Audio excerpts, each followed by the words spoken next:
Good evening and welcome back to Hour 2 of Darkness Radio. I'm Tim Dennis, along with Dave Schrader. This feels kind of weird switching, but hey. You like that? Normally when I'm sitting in this seat, it's when you're gone. I know. And you're here. I am here. It's almost like having Dad watch over your shoulder when you're driving the car. Not at all. No, I'm kidding. Don't break the show. I'm not going to break the show. No drinking and broadcasting. What? No. I can't do that? This is an exciting night. We've had a great first hour interview. We talked to Edwin Becker about his true life haunting, and this is something that delves into two of your favorite topics. Well, I've been trying to somehow mash professional wrestling and the paranormal, two of my favorite things to kind of delve into, hobbies, if you will, and try to mash them into one big hot dish, one big Minnesota hot dish. So, and actually yesterday we were taping with Rob Van Dam, a TNA X Division champion, and we were taping an interview with him on Extreme Pro Wrestling Radio. And Rob mentions, out of the blue, that he's got an interest in the paranormal. And I said, wait, I'll talk to you off air. And I wanted to hear a lot about it. And for years now, I've wanted to. There's been some interesting correlation between professional wrestling and the paranormal. And I wanted to talk to a wrestler about the paranormal. And you hear different stories all the time. One of them is that Vicky Guerrero, whose husband Eddie Guerrero passed away here in Minneapolis, and actually was a friend of Rob's. She went out ghost hunting, like within the last year, with Amy Bruni from Ghost Hunters. Interesting. You've seen a tie before with the Ghost Hunters TV program. CM Punk, who's now the WWE champion, was on an episode of Ghost Hunters over Halloween. I think that was 2007. That was just days before we went out to do an event with them. Right. There was another gentleman that came on the year after. Right. And he's now the Pope in TNA. In Waverly Hills, right? Right, in Waverly Hills. As I remember, he ran like a little girl. Yeah, he did. When he heard the noises, yeah. He did, and we'll be sure Rob takes that back to the Pope when he sees him in TNA. But there's been this interesting kind of tie between the two, and they're slowly colliding. Mm-hmm. I mean, I guess you could say The Undertaker is the tie-in between both worlds. But sure. We'll talk a little bit with Rob about a little bit of the tie between wrestling and the paranormal. But I really want to hear his paranormal experiences and some of his experiences as well. So, ladies and gentlemen, without further ado, here he is, Mr. TNA himself, the whole effing show. I'm just using gimmick names now. Mm-hmm. Rob Van Dam. Welcome, Rob, to the Darkness on the Edge of Town Paranormal Radio Show. How you doing tonight? I'm doing great, man. I'm always doing great. So thanks for having me on the Darkness. I appreciate it, and appreciate you spending yet another hour with us here. When we were talking a little bit yesterday, you'd mentioned you'd had some paranormal experiences, and you said you grew up in a haunted house. So let's start there. Tell me a little bit about where you grew up and how you had your first encounter with a ghost. Yeah, well, first ghost experience I can remember, of course, was watching Casper on TV. He was a friendly ghost. He was, yeah. When I was like 5 years old, I moved to a house in Battle Creek, Michigan, where it was a well-known fact that a previous resident had hung himself in the garage. I didn't think much of it because I was so young at that age. You just think whatever your parents tell you to think. And they said, he's a friendly ghost, don't worry about it. And I never worried about it, but the whole time I was there until I was like 18 and went out on the road pursuing my career, there was always experiences, and I remember it just like he was part of the family. It was really like, we knew his name. I went to school with his family. Really? And it was a really strange situation because like whenever something would happen, we would just laugh it off and say, oh, that's Ron. And sometimes we could even count on it. So some of the other kids were freaked out because my house had that reputation. I remember one time I had this kid, John Linquist, over, and he really wanted to experience something, some kind of experience with the ghost. And I said, dude, just relax. And I mean, it'll happen. It happens all the time. So it was just him and I alone in my house. My parents were somewhere. We were playing Atari 2600 because that's what you did back then. Yeah. And to date the story. But anyway, we heard these footsteps, and that's what a reoccurring experience would be. It was very often footsteps. So we heard them distinctly upstairs. We were downstairs, and my friend John got this big wide look in his eyes, like, oh my God. And I looked at him and I said, oh my God, just feeding into it. And I said, relax, dude, it's probably just my dog. And then we looked down and noticed the dog was right beside us, and he literally ran up the stairs and ran out the back door, and I had to talk him into coming back into the house. Oh my gosh. Now, let me ask you, Rob, first of all, how did you know the ghost's name was Ron, or did you just assign him a name, or did you find it from the family? No, I mean, we knew his first and last name, and like I said, I went to school with his family, with his nephews and his nieces. It was well documented. I only know the story of what happened from what my mom told me about when he hung himself, but we knew him as Ron. It was awkward. Like at Halloween, we were not to hang a ghost, in our yard for decoration because we didn't want to offend the family. I mean, it was real, and it was that personal. A lot of the stuff happened out in the garage. One of the most recent and latest ones that my parents account was, and this was probably like 10 years ago. They don't live in that house anymore, but before they moved, my dad was reading out loud in the newspaper to my mom about the deceased. Mm-hmm. And the way the story goes, he was having problems with his wife. He wanted her to come home. She wouldn't come home. My mom always says she thinks he just wanted to scare her and pretend he was going to do it and slipped, and he hung himself. Whatever, but that's the story I grew up with. But my dad was reading in the paper, and he said, oh, looks like that bitch Eileen got married again. We can say bitch on terrestrial radio. Sure, we can. Sure. And wham! They heard this loud, it sounded like a crashing noise. My dad went out to the garage and discovered a spring had come off of the garage door, which was crazy. He hooked it back up, and he came inside, and then he started continuing to read the story about this guy's ex-wife getting remarried, and wham, they heard the crash again. My dad said, what the hell? And he went outside and checked, and then the other side had come off. Really? We could count on stuff happening often enough to where, like I said, it was like a family member. My wife actually stayed at the house. This was quite a while ago, too, because, like I said, they don't live there anymore, but when my wife and I stayed at the house, and my parents were there. My mom was the only one in the house, actually, and she was coming to find out downstairs ironing. We got woken up by our ghost just in time to make our flight. Somehow we missed our wake-up call, and we had to drive 2 hours to the airport and fly out, and we heard a distinct knock. It was a friendly, definite knock that we both heard on the door that woke us up, and I said, oh, hold on a second, because I had to throw some shorts on or something, open up the door, and nobody was there, and then come to find out, nobody would have been there. Do you feel like Ron was a member of the family, or do you feel like he was adversarial at times when you were growing up? Always friendly. I never had any issue. I never felt it. My brother says that he felt Ron actually grabbing his foot one time when he was in bed. That would bother me. Mm-hmm. That never happened to me. It was always something that wasn't bothersome, and I just figured it was his house too. I never thought anything else. Interesting. Now, did any of the members of the family ever come over to the house to try to communicate with him? No, just I remember one of the neighborhood kids one time wanted to get on the Ouija board, and he was shaking and freaking out so bad that he couldn't even put his hands on the thing and ended up backing out. It's like, no, I don't want to do this. That's as close as that ever happened. My sister, by the way, was very close friends with the niece, and that's how real it was. But I don't know if they knew, that the ghostly experiences happen that frequent. I personally didn't talk to the family about that, and I don't know what they would think about that. Interesting. Very interesting indeed. Now, you claim you've never seen Ron himself, so he didn't appear as an apparition to you. Did he ever appear as an apparition to any of your family members? No. No. Okay. No. Interesting.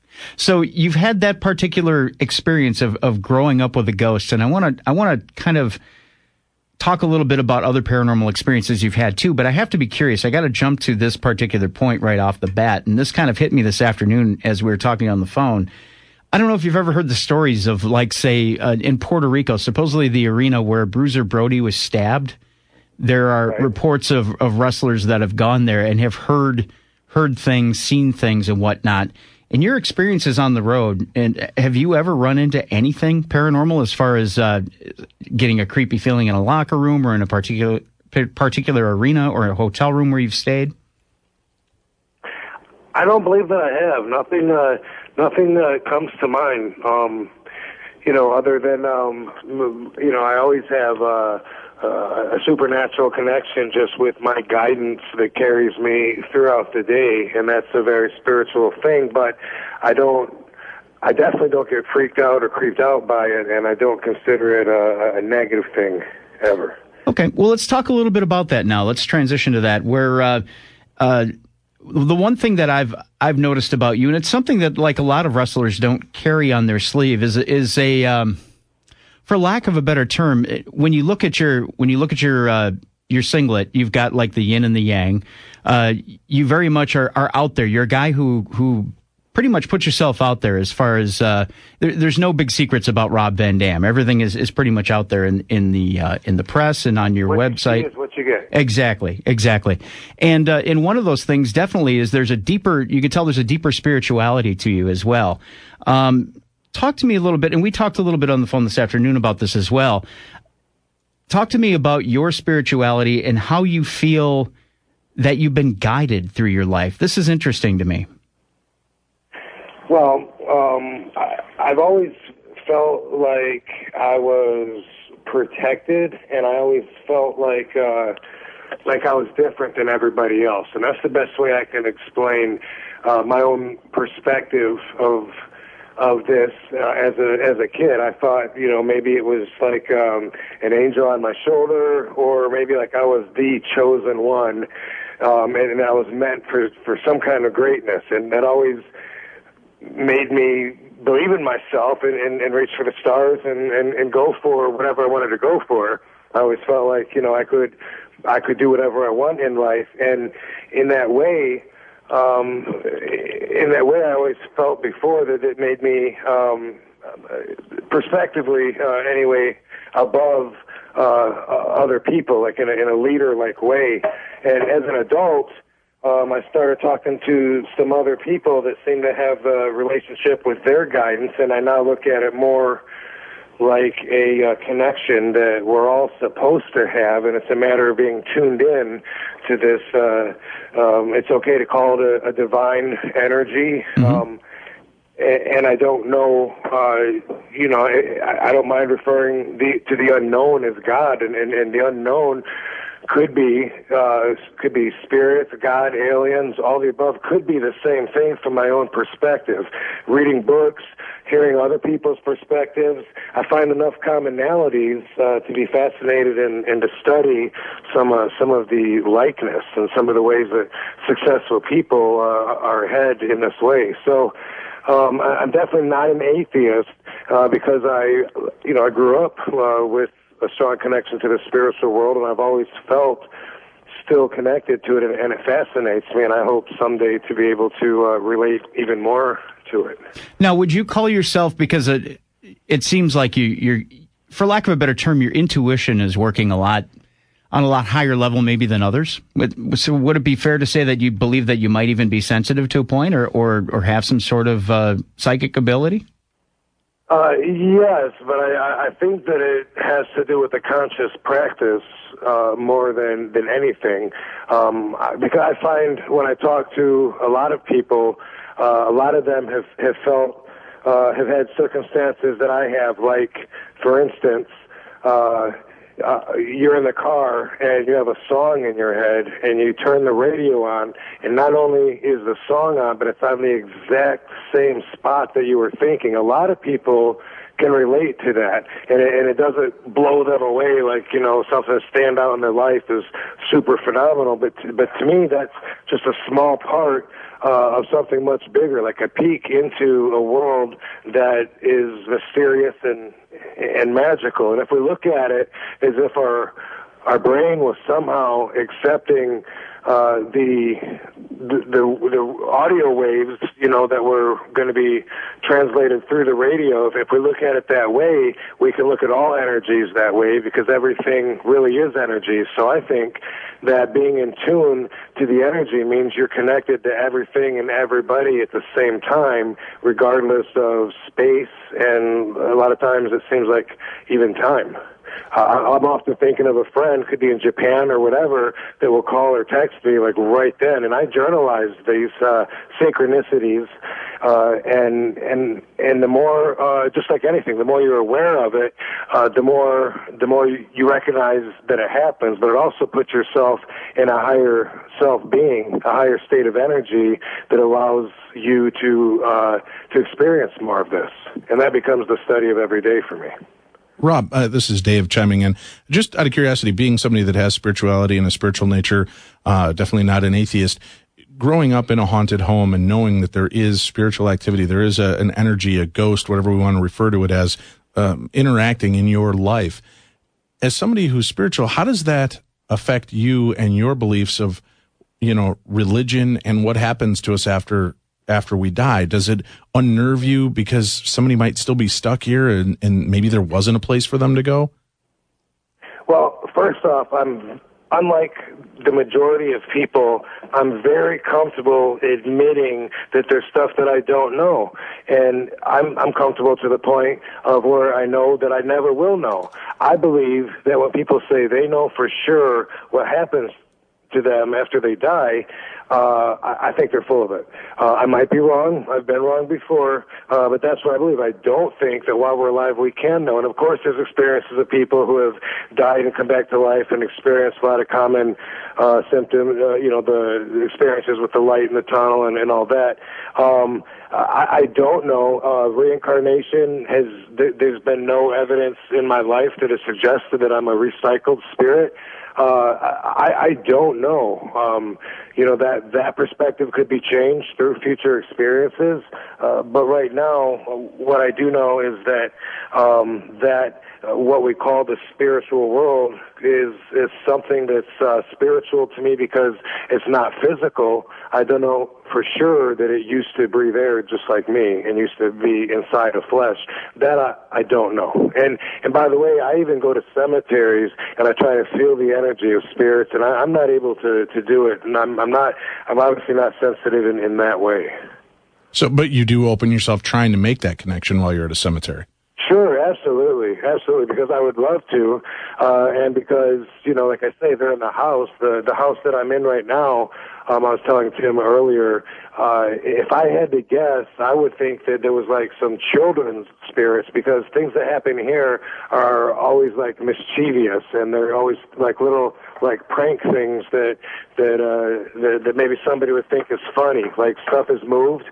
There's just my wife and I that live here, so like, you know, there's stuff sometimes she'll be cleaning the counter and she moves the coffee pot so it doesn't cover the outlet, or so it does, and goes back in the room and it's been moved. And stuff like that happens common enough to where we both just kind of shrug it off. We notice it, we comment on it, but we don't like freak out about it. So, oh my God, this happened, because we're used to it. She's also spiritual, and she's actually a Native American, and I think she's kind of spiritual by culture, by her upbringing in that way. But we have stuff like that. One night, we were, my wife and I were in the living room watching television, and we couldn't find a lighter, and we needed a lighter.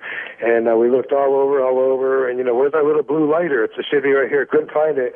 So I used the grill lighter, this big long lighter, for what we needed. And we're watching TV. We turned the TV off, and we went to bed. And a few minutes later, the TV came back on. I walked out of the living room to turn the TV off, and the little blue lighter was sitting right in front of the couch on the ottoman, like right on top of our box.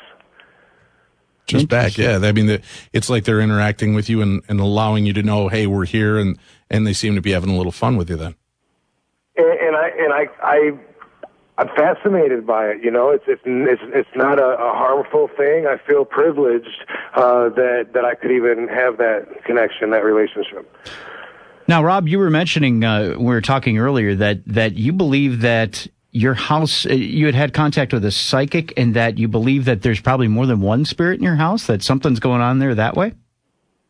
She told me that my house is like a gathering point for spirits, and she said the closest way she could describe it to me was that it looked like a nightclub.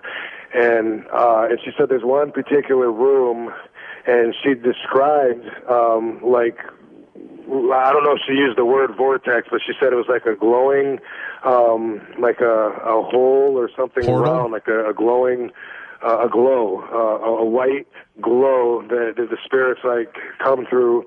And she wanted to come to my house. She hadn't even been to my house. She's the mother of a girl who's one of my wife's best friends, and she called to tell me she had an emergency. She had to talk to us, so we got on the phone, and she's never been in my house. I've never met her. My wife hasn't even met her.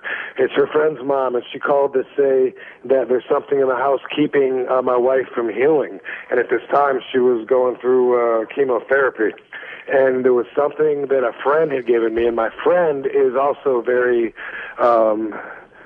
energy driven, but he's more dark energy. He's a director, producer, writer. He made this horror movie, and he's got like a whole movie to be made based on all the bad experiences of everyone connected to that movie that's either gone to jail, died in horrible ways, committed suicide, heart attacks, all kinds of stuff. And he's always like surrounded by these dark energies. And anyway, he had given us this little tiny statue. For whatever reason, I put it in our living room, and this lady called my house who had never been here to say, she described it by saying it's in the room that we spend a lot of time in, where we focus, where we put our attention, like by the family television set. She said there's something new in the house. It hasn't been there long. It's just brand new, and it's just to the right, of it. It's brand new. It has to go. It's got dark energy. It's blocking her energy from healing, and it needs to be taken out of the house. So I threw it away. I took it out, and then I threw it away, of course, but it fascinated me. I've always wanted to meet her, and I have yet to make that actual physical connection. Amazing. She wanted to come to my house to see what she was seeing in her mind, and it's something, that I hope to do in the near future. And like you mentioned, you haven't quite connected with her yet. And just as a side note to everybody, I have tried to connect Michael Perry with Rob Van Dam because they're very close to each other in Southern California. So they'll connect here sometime in the near future and go about that way. Now, Rob, by removing that article from your home, did that in fact seem to lift the veil for your wife? Did she begin to heal, and did that start to take place? Didn't notice, and we hadn't gone through this before. We didn't have enough experience, I guess, to really know what to expect, and everybody reacts differently to the chemotherapy treatment. She healed, and she's fine, and I had no way of knowing other than that was taking place anyway. Well, Rob, here's what we're going to do. We're going to. Oh, I'm sorry. Go ahead. I would just say, I don't know. We didn't notice that she was not healing right, or that she was sicker when it was here. But we got it out, and just knowing, that she said that is enough. That's enough for me. I mean, it's how can you deny something like that? Absolutely. Now, Rob, we're going to take our first break of the program. When we come back, you've had another experience that you might have caught on video, and I want you to hold this over until we cut back from the break. And we'll talk a little bit more with TNA X Division champion Rob Van Dam about his paranormal experiences. In the meantime, Dave, you've got something to tell us. Right. In the first hour, we spent listening to Edwin Becker tell his true story about true haunting. If you watch Paranormal Witness, they featured it in the 90-minute season finale. Well, he has offered tonight, knowing that we are trying to raise money to help Second Harvest Heartland to keep money and food into the communities here in the United States where they are needed most. He said for the first caller that will call in and make a $25 donation right now, he will go ahead and send out a signed copy of that book to the first caller that'll call us with a $25 donation. So why don't you go ahead and do that? 651-989-5855, 651-989-5855. For those of the rest of you, you can just check out our website at darknessradio.com. Follow the banner, make a click on that, and you can make a donation online. But to get the book, first caller with a $25 donation right now, I'll be able to link you up with that and get that signed. He'll send out an autographed copy of the book, True Haunting, directly to you. Stay tuned. We've got more of the best in paranormal talk radio and more with Rob Van Dam right after this.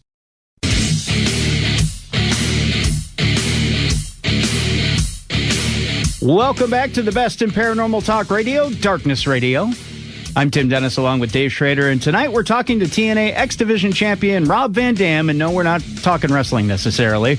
We're talking the paranormal side of Rob Van Dam, and welcome back, Rob. Before the break, we had mentioned that you had a bit of an experience at your house that had to do with an accident. You might have caught a spirit on video. Can you kind of give us a little bit of background on that? Yes, I live on a hill, and I live on the downside of the road. So I have like a 70-foot steep hill from my front yard up to a bush line. It's a lot of privacy. And a high school girl took her car through my bush line down that 70-foot slope and smashed into my sauna that sits right in front of my house. I wasn't home. Nobody was but my dog. So when we came back, we watched the security footage and saw all of the neighbors that I've never met come down my stairs and stand on the bridge that goes over the sauna and just look down at the car the girl had left by then. And we were watching the footage, looking at all this, and we saw this glowing ball, and we were like, what the hell is that? And it was like floating. At times when it would move, it almost looked like it was like bouncing in the air, the way that it would like change direction. And it actually hovered right over where the people were looking down, and it was checking out the damage, the car and the sauna. And we just kind of laughed it off, but we thought it was really weird, and it hung out there for a while, and then it left. And we made the connection between that and that lady that called and said that we have, all these spirits here, and that she could only describe it as like that glowing round hole or doorway. And I just thought, I don't know if that had any connection or not, but we thought maybe. And again, I was fascinated. Now, I'm going to try and tie this together here a little bit. We've mentioned the experiences you're having at the current home you're at, the home you grew up in. Have you had any other experiences in between homes in any other cities where you've been? Good question.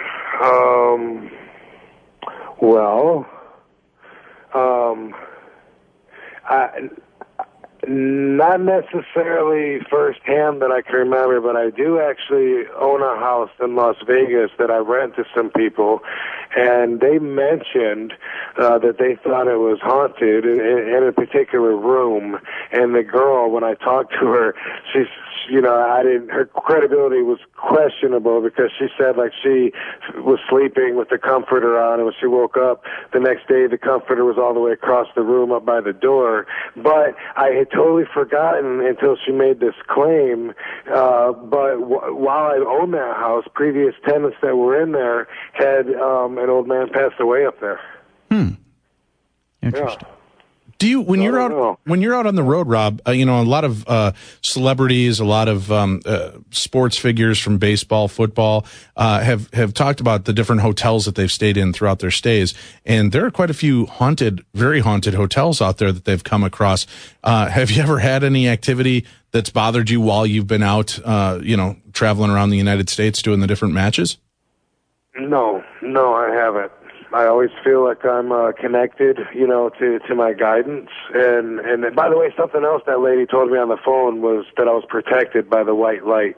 And that just made so much sense to me, because I've always felt like that. That's why when my dark energy friend starts, like, oh, don't say stuff, Rob. You don't want to threaten the dark energy. I'm always like, screw your dark energy. I got the white light, and I kind of joke because it really bothers him when I say that, because he's like, no, don't say that, please, because so many people have suffered that have been in his house watching his movie, and they got in a car accident or whatever. There's a huge list of things that have happened, and myself, I feel like I'm above that, and that it can't get to me. I really do feel like that. And when I'm by myself, a lot of times, I don't feel like I'm by myself, even though I am. If I'm in a hotel and I'm leaving to go to the gym, maybe to go hit the gym, and I leave, and as I'm going, I start to make a few steps down the hallway, and I go, oh shoot, I forgot my sunglasses. I go back in to get my sunglasses. Oh well, look, I was going to forget my gym bag. It's sitting right there beside the sunglasses. That's the kind of stuff that makes me feel like I'm guided and keeps me from making mistakes. I don't. If I get into an almost accident on a highway, it doesn't even raise my heartbeat usually. If it's normal, something that's not my comfort zone is way bigger than most people, and I don't look at things like, oh my God, I could have hit that person. I look at it like, I didn't hit that person. I never would have. Rob, a lot of sports figures talk about the fact that they become intuitive to their surroundings, and certainly in the sport and field that you're a part of, there's a lot that goes on, some that's very carefully orchestrated, and some that just kind of goes amiss.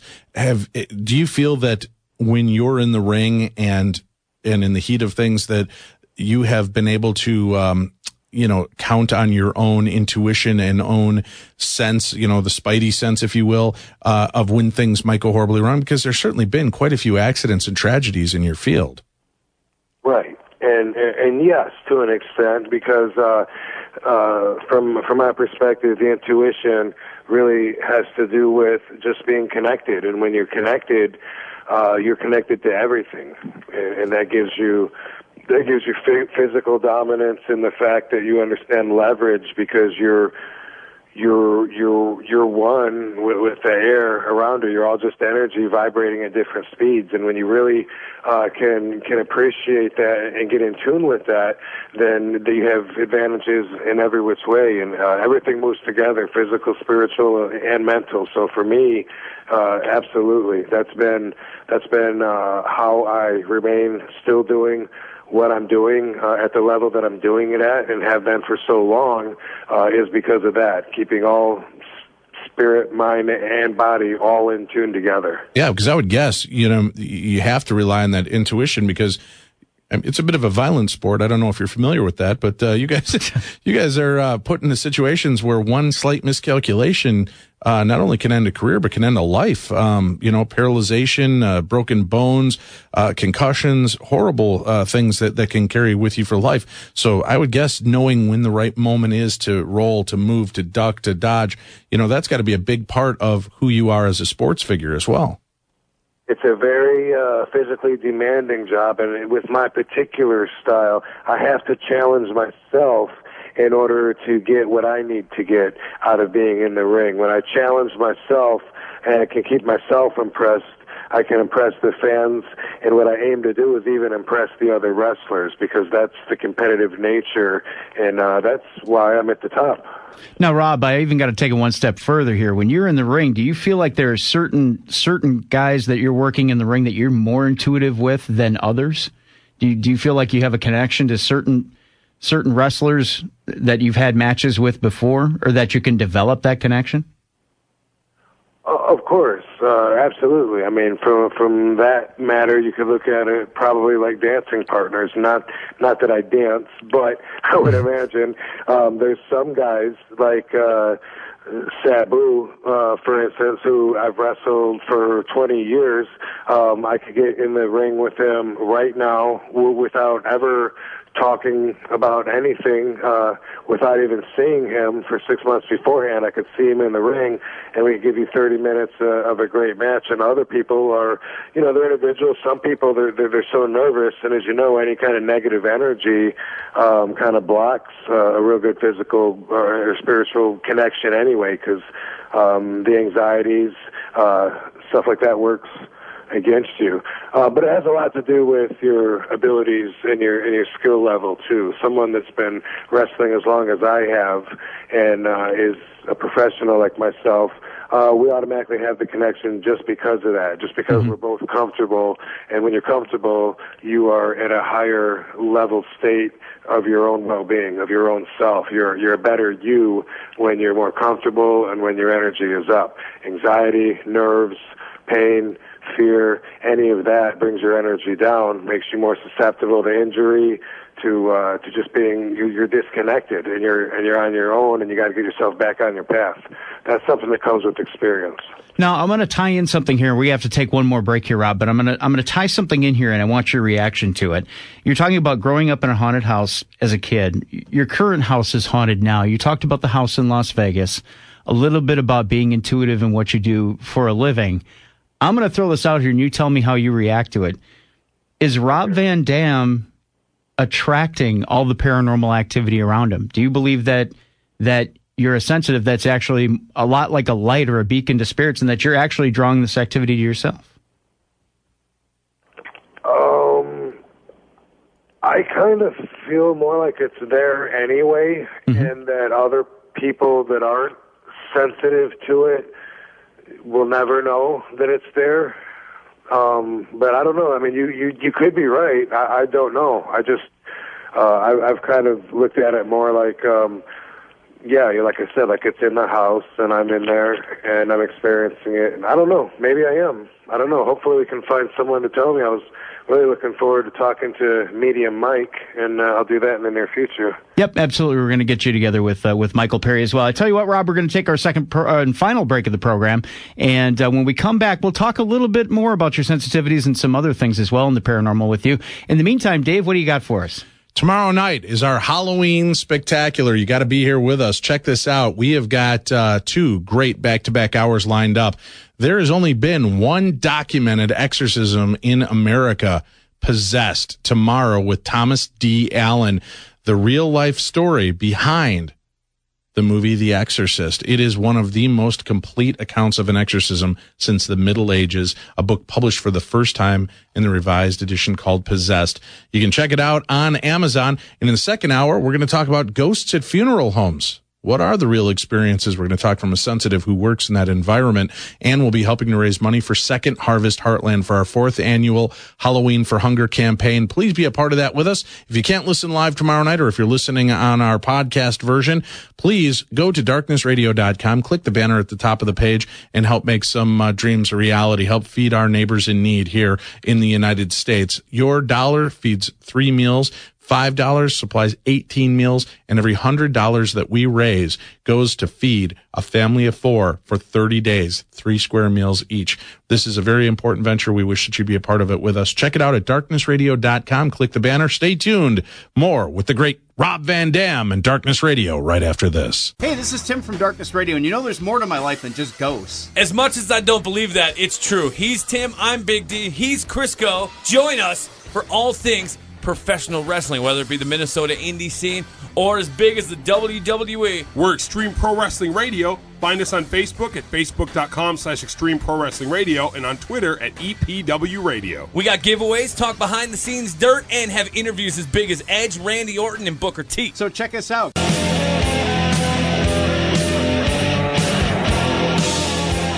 Welcome back to the best in paranormal talk radio, Darkness Radio. I'm Tim Dennis along with Dave Schrader, and tonight we're on the phone with TNA X Division champion Rob Van Dam, and we're not talking wrestling necessarily. We're talking paranormal with Rob Van Dam, and definitely a very interesting side to you, Rob, in that you have this passion for the paranormal.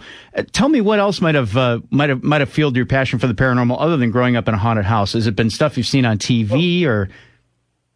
Well, I mean, Ghostbusters affected us all, man. Mm-hmm. That was a good movie. Absolutely. Sometimes I don't.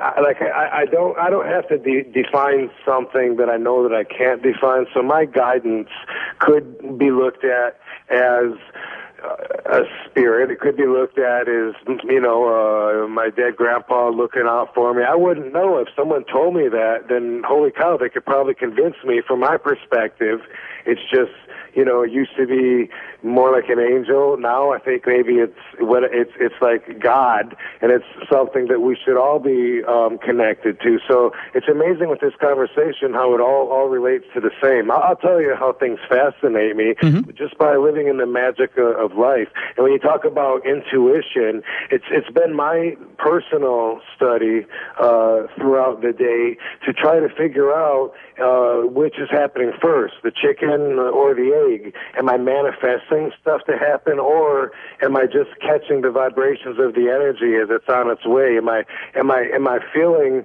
my friend in Japan dialing my number because we are connected?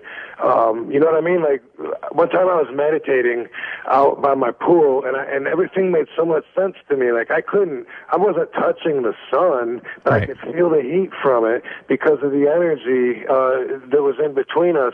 And I could hear the music because the energy in between us, and everything from smelling what was in the kitchen, every sense, everything was just energy, and we're all just a big pool of energy, and we're not even really solid beings, but as much as we'd like to think we are. If you look under a microscope, there's proof of that. And scientists even call the space in the middle of the atom, between all the electron and proton, all that, the God particle, and that's the space that they can't explain that actually causes stuff to happen. But here's an example of how I get fascinated. A couple of years ago, I'm down at Venice Beach. I journalized the synchronicities that happen to me that stand out, and sometimes they're really big. This one was pretty big. If you're not impressed, I don't see how you're not. And I'll try to make it quick because I know I'm a lengthy talker. But I'm at Venice Beach, and my friend calls me and says, "Hey, man, what are you doing?" I'm in town from Vegas. I said, "Oh, cool. Where you at?" I'm at Venice Beach. "Oh, well, keep walking. Meet me at the corner of Windward and the Boulevard." I'm like, 5 minutes from there. I'll meet you right there. He says, "All right, cool. Hey, by the way," he goes, "do you know any hotels around here I can stay at?"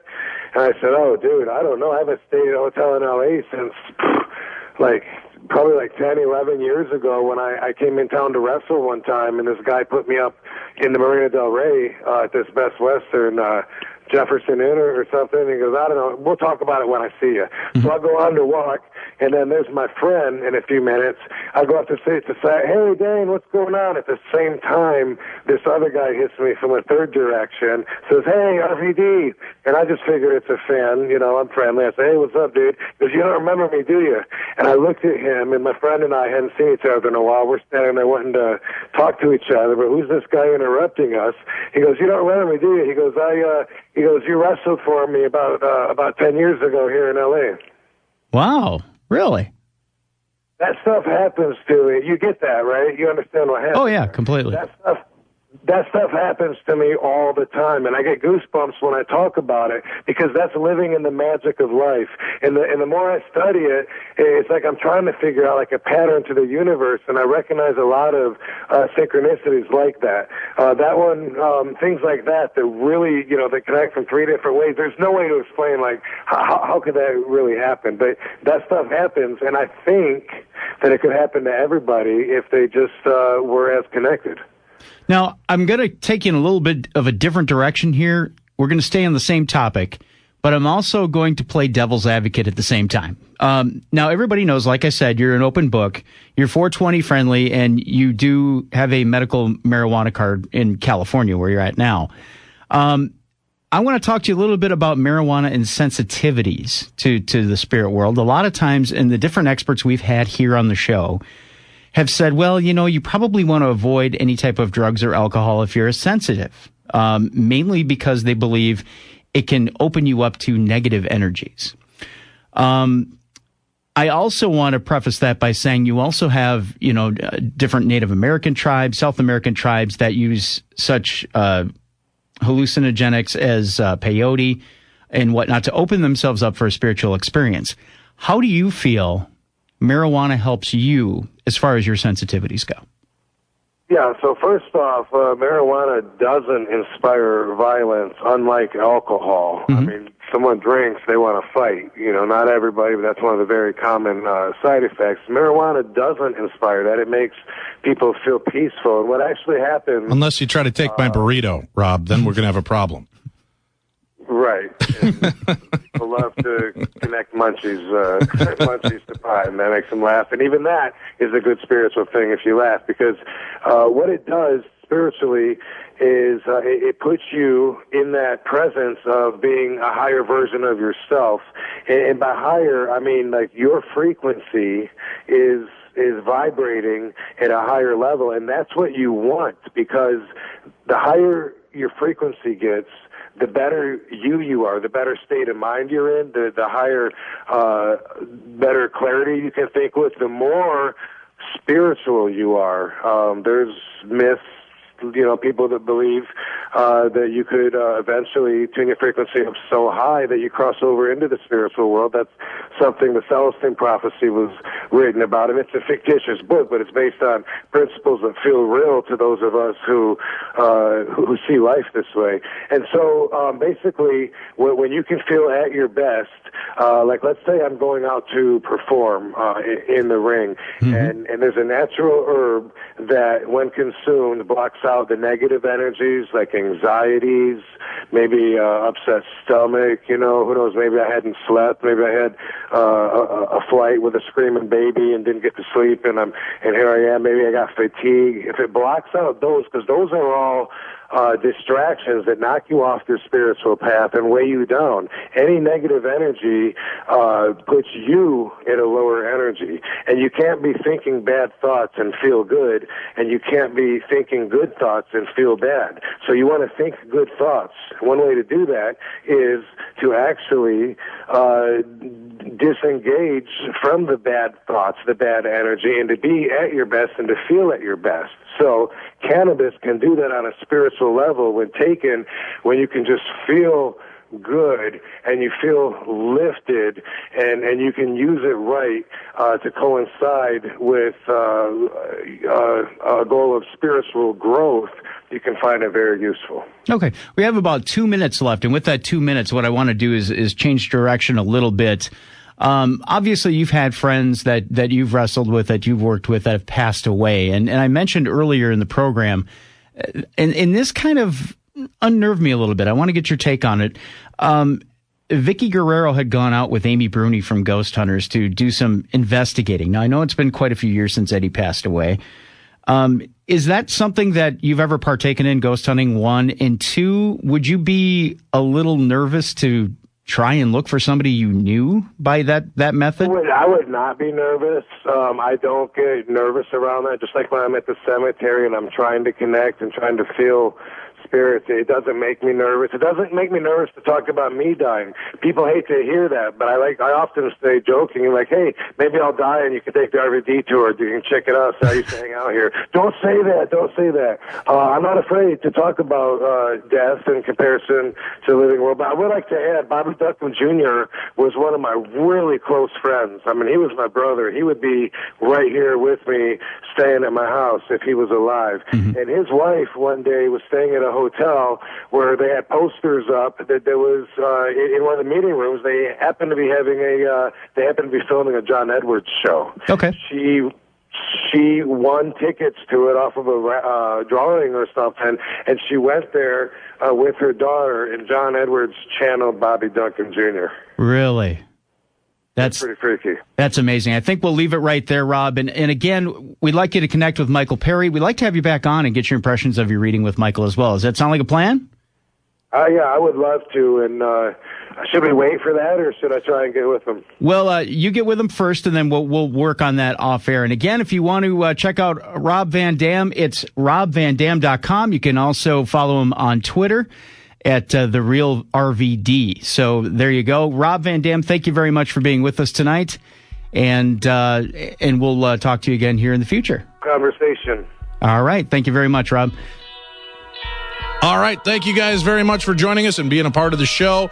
We'll be back again tomorrow. Remember, go check out our website, darknessradio.com. Click on the banner at the top of the page and help make a difference. Help us hit our $5,000 goal and raise money for Second Harvest Heartland. We appreciate it. Be safe. Tomorrow's Halloween. Be here for our special 2-hour show where we delve into the story behind the real exorcist. That's tomorrow on the best of Paranormal Talk Radio, Darkness Radio.